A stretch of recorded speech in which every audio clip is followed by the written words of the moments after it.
Welcome back. On this Wednesday, we are looking at Proverbs chapter 5, verse 7. Remember last week yesterday, I should say, we were introduced to the forbidden woman, and we're going to read a little bit more connect to this as well. Let's begin just looking at verse 7. And now, O sons, listen to me, and do not depart from the words of my mouth.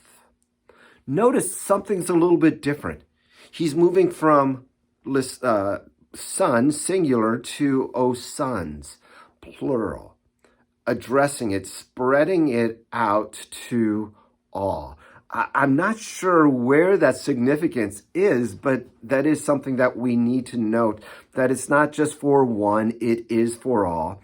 Do not depart from the words of my mouth. Again, follow my instructions, the instructions that he is giving. Again, it's similar, and it is connected to the previous one that we read as well. Let's continue now, verses 8 through 10. Keep your way far from her, and do not go near the door of her house, lest you give your honor to others, and your years to the merciless, lest strangers take their fill of your strength, and your labors go to the house of the foreigners. Far from her, keep your way far from her. Who is the her? The forbidden woman. Foolishness, wickedness is where I'm going with this for the most part, although the forbidden woman as being an actual woman would be foolishness and wickedness as well, right? So it's the very similarities there. Again, I'm going with foolishness or wickedness. Notice the results. The honor that we should have goes to another. Lest you give your honor to others. You give away your honor by being connected with this foolishness, and your labor and your years to the merciless. Kind of the wasted years, wasted life. If we live our lives chasing after foolishness, chasing after pleasure, what we want in life, or maybe even chasing after wealth and having enough. The point is, those years are wasted. All of those things can be considered that forbidden woman, the place where we place our trust, that we think will guide us and help us and bring us that joy. But in the end, it is a wasted life. You know, the question is often asked, what is your legacy?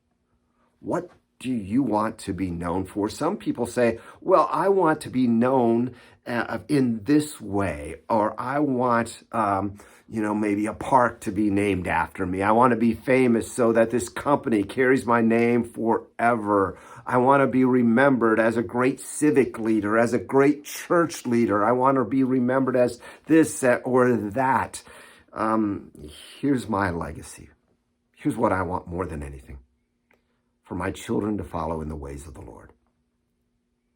My children, physical children, my spiritual children here in the church, that's what I want. That's what I want as my legacy. Now, sometimes, to be honest, I don't always act that way. Sometimes I act as if I want my legacy to be something else. But when it comes down to it, that's what I keep pointing myself to. Not the things of the world, not the wasted life of searching after things or foolishness or wickedness, but chasing after wisdom of God. Continue with verses 11 through 14, continuing on what will happen if you go near to this forbidden woman. And at the end of your life, you groan when your flesh and blood are consumed, and you say, how I hated discipline, and my heart despised reproof. I did not listen to the voice of my teachers or incline my ear to my instructors. I am at the brink of utter ruin in the assembled congregation. wisdom comes with age, they say. At the end of your life, if you follow after this forbidden woman of wisdom, of foolishness, of wickedness, at the end you will look back and say, I didn't do what was right. I despised discipline. I wasted my life. Seeing that your life has been basically an utter ruin. That's what he's warning about as he looks at this chasing after the forbidden woman and chasing after wickedness and foolishness in life. We're going to continue tomorrow with Proverbs 5. We're going to talk a little bit more about this forbidden woman as well. We'll see you then. God bless.